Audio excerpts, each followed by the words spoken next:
আমেরিকার আটলান্টায় বন্দুকধারীর গুলিতে এক পুলিশ সদস্য নিহত হয়েছেন। শুক্রবার স্থানীয় সময় বিকেল ৫টার দিকে মার্কিন রোগ নিয়ন্ত্রণ ও প্রতিরোধ কেন্দ্রের সদর দপ্তরের বাইরে এ ঘটনা ঘটে। ব্রিটিশ সংবাদ মাধ্যম বিবিসির এক প্রতিবেদনে এই খবর জানানো হয়। আটলান্টা পুলিশ প্রধান বলেন, আহত অবস্থায় উদ্ধার করে হাসপাতালে নেওয়া হলে পুলিশ সদস্য ডেভিড রোজকে মৃত ঘোষণা করেন চিকিৎসকেরা। তিনি গর্ভবতী স্ত্রী ও ২ সন্তান রেখে গেছেন।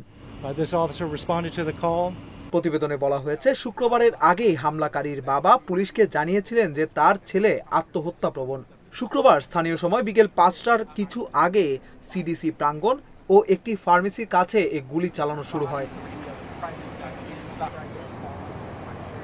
পুলিশের ধারণা, হামলাকারী একাই ছিলেন। তাকে ঘটনাস্থলে মৃত অবস্থায় পাওয়া গেছে। তিনি আত্মহত্যা করেছেন। তার পরিচয় প্রকাশ করা হয়নি। হামলার কারণ জানা না গেলেও স্থানীয় গণমাধ্যম বলছে, করোনা ভ্যাকসিনের কারণে অসুস্থ হয়েছিলেন বলে বিশ্বাস করতেন হামলাকারী।